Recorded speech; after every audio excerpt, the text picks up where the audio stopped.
We're on the edge of a massive ecological shift. The familiar list of Ontario wildlife is about to get some shocking new members. These are the animals which will rewrite food webs, challenge our industries, and change how we interact with the wild. In the next few minutes, we'll introduce you to 9 species poised to arrive and thrive here within 50 years. Some are returning natives, and others are aggressive invaders. Each brings a new wave of change to Ontario, and nothing will be the same.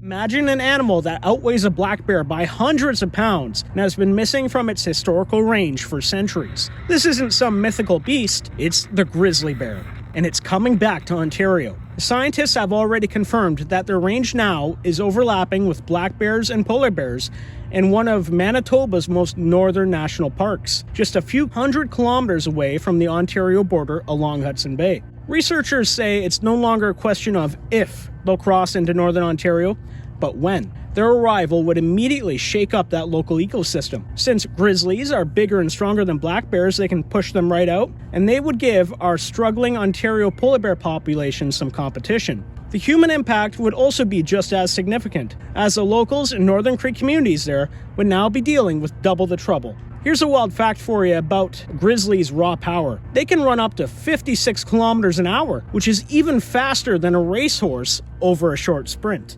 From a returning giant, we pivot to a destructive newcomer. Meet the Nutria. Imagine a 20-pound rodent that looks like a beaver with a rat's tail and big orange teeth. They're actually native to South America, but they were brought here for the fur trade, and many of them were released, of course, when that market crashed. With Ontario's winters getting milder and milder, the province has already listed them as a prohibited invasive species and a preemptive strike. The damage they cause is staggering. Nutria are eating machines that clear-cut entire marshes, destroy entire habitats for fish, birds, and frogs, and their bird-out dens are also just as destructive since they increase erosion and flood risks. They threaten infrastructure like bridges and dams and can wipe out entire farm fields. Actually, they also carry diseases like tuberculosis and tapeworms, which is not good. A factor to their survival is that a single female can have 3 litters a year with as many as 13 babies each time. That's 39 animals from one female every year, making them one of the fastest reproducing mammals on Earth. Now let's move into the water to meet a well-recognized invader, the Asian carp. They were brought to the US in the 1960s to control algae and catfish farms. However, since floods allowed them to escape that, they have been expanding north toward us ever since. A few of them have already been caught in Ontario's waters, despite efforts to keep them out. The reason why their impact would be so catastrophic is that Asian carp are filter feeders that eat up to 20% of their body weight in plankton daily. And since plankton is the base of the food web, removing them is like bleaching an entire ecosystem of life. However, in all realness, our quagga and zebra mussels in the Great Lakes may already be doing that. So it is concerning, of course, but we'll see what the future holds. Let's move on to a new animal, which you might find to be a really cute one. Not every newcomer to Ontario is going to be a villain. The gray fox is a native species that was actually pushed out by the early settlers in southern Ontario, but now it's making a comeback. We already have a breeding population on Peely Island of 60 individuals, but it's the mainland that they're now making a comeback to. Gray fox's return here is welcome because I think you could agree with me, we all need more predators around that eat our mice and rodents. We also need another animal that provides competition to our overabundant eastern coyotes. This fox species has a tactical advantage against the rest of our North American canines, which is that it can climb trees to escape predators or find food. Coming up, we've got a monster catfish, a phantom predator, and a fish so tough it's nicknamed the Frankenfish. If you're finding this look into our ecological future as fascinating as I am, hit that subscribe button down below and ring the bell.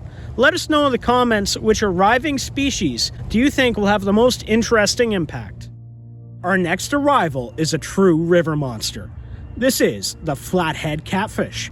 Native to the Mississippi River Basin, it's been expanding its range into the Great Lakes. Illegal stocking and warmer waters have allowed it to move here. Researchers recently found the first evidence of a reproducing population in the Thames River, with baby flatheads discovered for the first time in Canada. Despite how this could create potential noodling opportunities for anglers in Ontario's future, there is a drawback, as this species isn't a scavenger, but it's a hungry carnivore that hunts and eats live fish. They're known to wipe out populations of bass, walleye, and sunfish. Anglers, of course, realize that amazing as these fish are, in the long run, they could do more damage than good to our recreational fishing opportunities.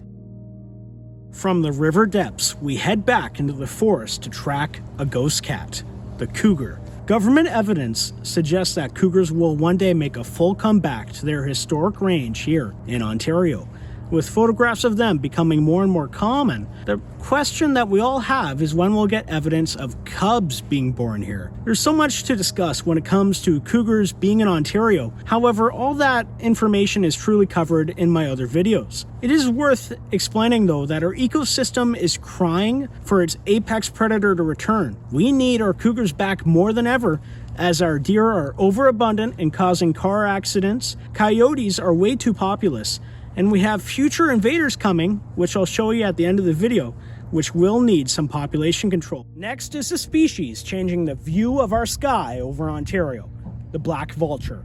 Traditionally, a bird of the southeastern US, it has been marching north towards us for decades, fueled by our warmer winters. They are becoming a common sight in southern Ontario, particularly around Niagara. Having them around is likely an advantage to our biodiversity, as they can help provide competition to our growing turkey vulture populations. However, they are known to occasionally prey on newborn livestock, which is a drawback, but animals are going to be animals. What I also found interesting is that black vultures are incredibly social, and they often travel and roost in huge groups that can number in the hundreds, helping them find and defend food from other species. Get ready to meet the fish nicknamed Frankenfish, the northern snakehead. It's an invasive predator from Asia and an ecologist's worst nightmare. However, the anglers who target them seem to like them due to their aggressive and intelligent nature. Scientists believe they have entered North America through the aquarium pet trade, and they're now a high risk for our Great Lakes biodiversity. They can survive a huge range of temperatures, meaning very likely they can live here. Ontario has recently banned owning or selling them here. These fish really are eating machines, as they're known to eat native frogs, bugs, and even small birds and mammals.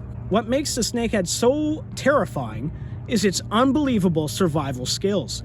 For example, snakeheads have a primitive lung that lets them breathe air. They can survive out of the water for 4 days, and are even known to wriggle across wet land to find a new lake or river.